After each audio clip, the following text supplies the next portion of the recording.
warahmatullahi wabarakatuh. Hari ini cikgu akan menerangkan kepada kamu semua tentang gejala obesiti dalam kalangan pelajar sekolah. Terdapat beberapa faktor penyumbang yang boleh menyebabkan gejala obesiti. Terlebih dahulu kita lihat dulu definisi obesiti. Obesiti didefinisikan sebagai lebihan lemak tubuh yang boleh menyebabkan masalah kepada kesihatan. Obesiti berlaku apabila saiz dan bilangan sel lemak di dalam tubuh meningkat. Indeks jisim tubuh atau body mass index merupakan kaedah yang boleh kita gunakan untuk mengukur tahap kegemukan dan obesiti. BMI digunakan dengan mengira berat badan dalam unit kilogram dan dibahagikan kepada tinggi dalam unit meter kuasa 2. Kita boleh lihat di sini, berat bahagi dengan tinggi darab tinggi dan kita akan dapat formula seperti berikut. Kurus kurang daripada 20.6 kg, normal 20.7 hingga 26.4 kg, gemuk 26.5 hingga 30.9 kg, obesiti 31.0 hingga 45.2 dan bahaya lebih daripada 45.3. Selepas ini anak murid semua boleh melihat di mana tahap BMI kamu.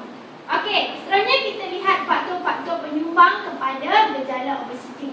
Yang pertama iaitu diet tidak seimbang, gaya hidup kurang aktif. Yang ketiga, makan secara berlebihan, keturunan dan genetik, tekanan emosi, pengambilan ubat dan juga pengaruh persekitaran. Cikgu akan lihat, cikgu akan terangkan kamu satu persatu. Yang pertama kita lihat dari segi pengambilan makanan yang tidak seimbang. Kita mengambil makanan yang berlemak dan yang berkalori tinggi, terutamanya makanan yang bergoreng.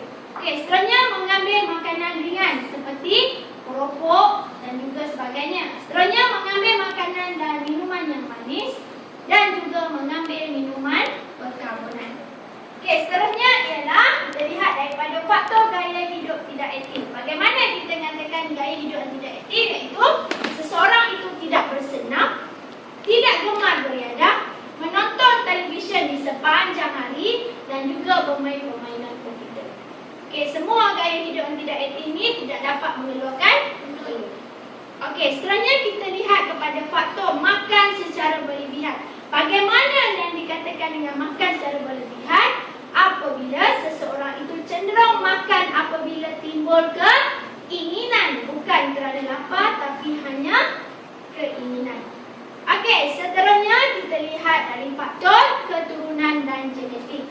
Keturunan dan genetik ialah mengikut sejarah keluarga apabila kegemukan ini diwarisi dari generasi dahulu ke generasi akan datang. Bermakna daripada atuk dan nenek kita dan membawa kepada ibu dan ayah seterusnya.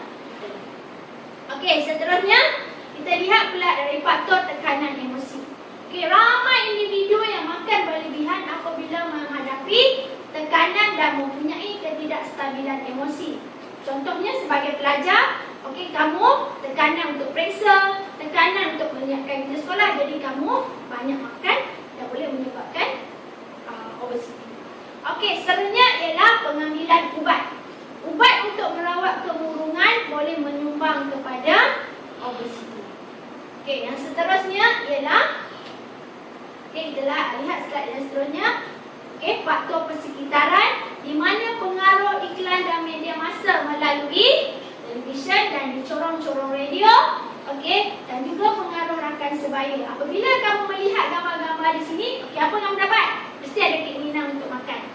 Seterusnya,